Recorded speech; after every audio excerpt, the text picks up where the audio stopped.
Hey, what's up, guys? Thank you so much for joining us today. We are the ladies, minus one. One of our producers, Rachel Chamberlain, is not here, but we love her, of Anonymous. I'm Ash Warren. I am one of the producers for the film. I am Karenina Angeli, helping produce, and will also be one of the cast members. I am Parvinder Shagul. I'm also one of the producers with these ladies, and I'm also one of the actresses in the film. If you know me and you guys been following me, you'll know that I'm very pro-female. I'm very much all about women empowerment. And so getting to work on a project which is so close to all of our hearts, being addiction and sobriety and recovery, and working with these amazing, fabulous, talented, resourceful, just creative ladies is becoming such a highlight of my life. I have to say that, and that is not bullshit. So let's start with the forum today. Just like quickly, can we talk about like what it means to be a female filmmaker and how we're bringing our talents to the table here? I've been a professional in other fields for a long time, and you know, I know what it is to carve out, how hard it is to carve out in that as it is. And then even without just being a female filmmaker, I think even just as a female artist, your art is such a personal thing to you, and sometimes it's hard to promote that because you don't want other people because it's so personal to you, you don't want people to be able to come back at it and knock it and all the rest of it, and being a feminine energy going into it, a lot of the time those masculine energies can come at it, and so it sometimes it takes so much courage just to even step out into that. I know even on this project, I didn't actually want to be on the production team with my husband because we clash a lot. Just because more often than not, I'm focusing on the musical aspect of my art rather than the acting side of my art. And he doesn't really know about that. So he'll give his opinion on that and I'll be like, you don't know what you're talking about. So we clash on that. So I didn't even want to step up on this because I was scared we were going to clash. But it became very clear that I'm raising money for these people to be able to make this film. I want to know what is happening in this. I need to be in there.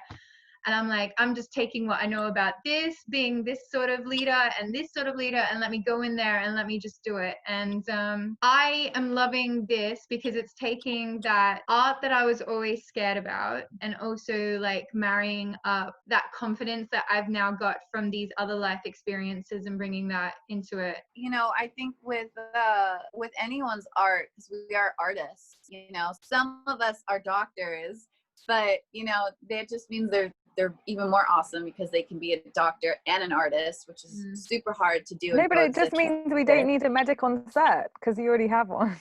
Yes. This is so true. You know, I think to each their own, and our art is our art, and whatever we can do to help that transpire, I say facilitate it. Harv, will you tell everyone a bit more about you? I will. So I'm a doctor and I work in mental health, which goes so perfectly because Anonymous is about mental health. So for me, it's like combining my passion of film and mental health together. I also do, you know, writing, presenting, acting and filmmaking. And, you know, I've only come into filmmaking actually this year, and it wasn't something I wanted to do because for me, filmmaking reminds me of being a doctor. And I find it therapeutic because in filmmaking, you have to be a leader, you have to contain a team, you have to be organized and structured. And it just reminds me of doing exactly what I do as a doctor. And for me, I wanted to separate the two to feel a bit more free, because you can't be that free, I feel, as a filmmaker, because you have to control so much and organize so much and plan for A, B, and C. But saying that, I'm really glad I've done it because I think, one, there aren't enough female filmmakers, and I don't think we should shy away from that. We need to embrace that. And especially like we're going through all these movement changes, which is so important. And I really hope the industry, especially Hollywood, re-looks at crew, because if you look at a crew, I was just on a film set, they were all men. Like, Yep. where are the women? Like, and why is that? And I think we really need to look at that. And especially as a doctor, there is still a percentage change, like, you know, certain male doctors to women. And I think why? But especially as I'm a woman of color, and people see me as a woman of color, not just as a woman. So I've got another thing there. And then if we step back, there's barely any female filmmakers, but then female filmmakers of color. So I really think we need to look at why is that happening, because if you go on the street, you will see every shade of life from any background, any culture. So we need to embrace that on the film set, and it needs to change, and more opportunities need to happen. And I think that's why I like Anonymous, because Alistair, the director, is so forward thinking in that way. Well, I shouldn't even say forward thinking, it's just thinking normally. But he is so embracive of and having females on set of diversity, every background. Like, I feel, and I shouldn't have to feel honored, because I feel like it should be normal for women of color to be cast. I feel very honored that he has taken, you know, me to do that.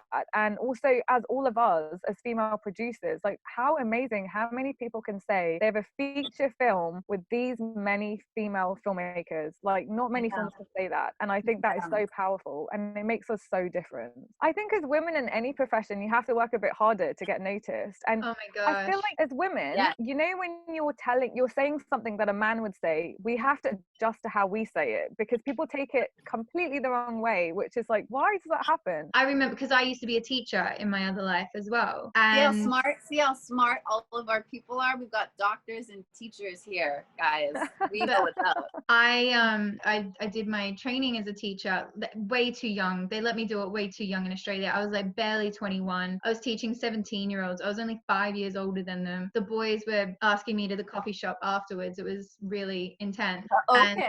And I remember I used to, like, when I'd get angry, I'd be like, why don't you just sit down? All the other women were like, you need to learn to talk down here. You need to bring all the way down. When you go to acting school and in acting classes, and you have to learn to connect to the earth and earthing and all of that. And I love that. And I love feeling that. But at the time in teaching, it was like they were teaching me how to have this masculine energy, rather than connecting to my core, and rather than connecting to who I am as a woman. Because I don't know about you guys, and I don't know if we can put this on, we might need to cut it out. But I remember as a dancer, when I think connect to my core, I think clench my vagina. Yeah, I do it too. I do it too. You gotta squeeze. Tone. Yes. Squeeze it in. Squeeze your glutes and squeeze your vag. That's what we're taught in ballet. And that's where I should be getting my power from. And that's not what they see. And they just, I was being taught, give up your femininity. It's like, no, it's not giving up my femininity. It's holding on to it and anchoring into it is what it really should be. The moment you start talking like that, they're like, why are you getting angry at me? I'm like, oh. If I had a penis, you would be taking this totally fine, what I'm saying to you right now. Just take it. Sorry. Just take it. We're put into such tight little boxes. Like, you must be seen a certain way. You must be heard a certain way. You have to look a certain way. I mean, we're constantly judged. We're constantly characterized by just us being females and having vaginas. And we are so much more than that. Let's just move to addiction really quickly. Have you guys personally been affected, like whether it's family or friends, with addiction? Have you guys experienced the trauma that's laced in with that? The thing is, I deal in mental health, and so addiction is a huge thing. Like in the UK, 70 to 80% of all A&E to do with alcohol problems. So it's a huge issue actually in the Western culture. I mean, not just alcohol, but especially now gaming, because technology and social media is on the rise. And at the moment, you know, there's a lot of parliament talk about this, but no platforms are taking responsibility. So you don't have a legal age to download app. There's no hour limit, like how long kids can spend on these apps like Instagram, Twitter, TikTok, or whatever it is. And they're great platforms, don't get me wrong, but no one's taking responsibility. And also, once you're on these platforms, and if you're dealing with mental health, like cyberbullying, that's a really big concern at the moment. Where do they go to get help? So, I mean, gaming is on the rise at the moment, and it will end up becoming an addiction, I think, actual diagnosis, gaming addiction.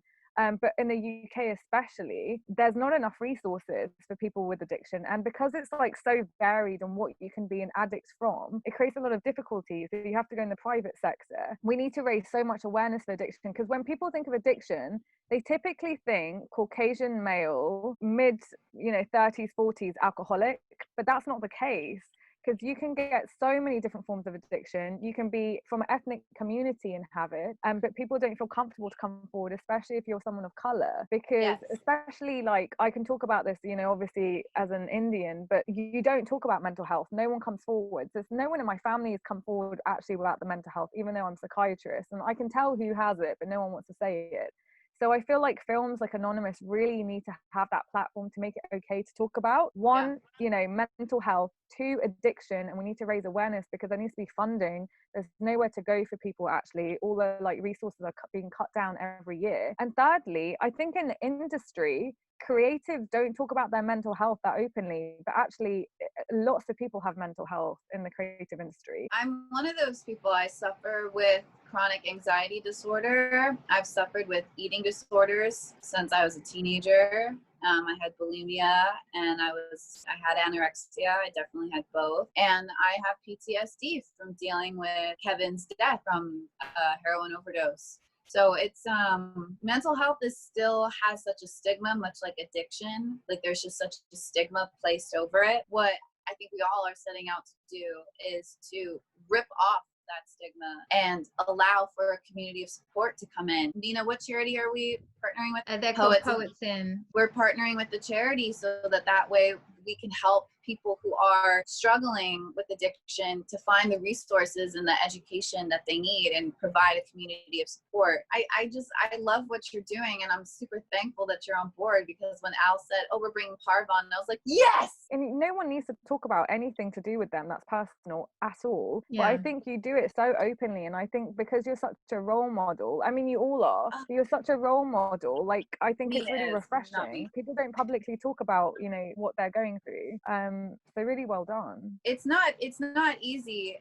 That was a challenge. Like when I have weekly check-ins with my therapist, and she said, I think what would be great for you to do, she's like, when you're doing press, challenge yourself to open up, because I really don't talk about it. Like when he died, I went to the funeral and I put him like in a box and I put him away. So this is really crazy, and this is part of my anxiety. This ball right here, it may look like absolutely nothing. People are like, what the hell is this? My best friend, he was part of a motorcycle gang and like the trucks and like Corvettes, and they had all these things. And so when we buried him, everyone got together and they burned so much rubber that I sat there and I picked all of it up because someone had his motorcycle. So this is from his motorcycle that someone drove to the funeral. Like I was talking to my therapist about it, and she was like, I challenge you to go talk about him and try to talk about him in a way that it won't make you sad. She's like, and that's hard to do. She's like, but if you keep talking about him, the more easier it will become for you, and then I won't be so traumatized perhaps, and I'll be able to push through a lot of this. So, this film is incredibly personal for me, and it's brilliantly written, and it's going to be shot and executed so well. And I think our amazing team of ladies all over the world, we're literally international, y'all. We are the rainbow. I know I don't look it, guys, but I'm half Latina, so we've got some brown pride in there. I swear. I'm white. I'm just white, super white. I think we're doing big things with Anonymous, ladies. I think that that's because we are big things. Pardon? That's because we are big things. I love big things. I love that. Yes, we are big things, and our film is going to be an even bigger thing. And I can't wait to see what all of you out there, what you're going to say about it. So we look forward to you helping us. Please remember that we still have about a week and a half left, depending on when this is going to be shown. So please go to the Anonymous page, click on the link in our bio. We are fundraising and crowdfunding on Indiegogo, and we cannot make this film without you. So thank you so much for your love and your support. Thank you for the conversation, ladies. I am so enamored with all of you, and even Rachel, who's not here, but we love you, Rachel. And we are so thankful, and we are truly blessed right now in the era of a pandemic to come together like this. So I can't imagine doing it with anyone else. Thank you so much.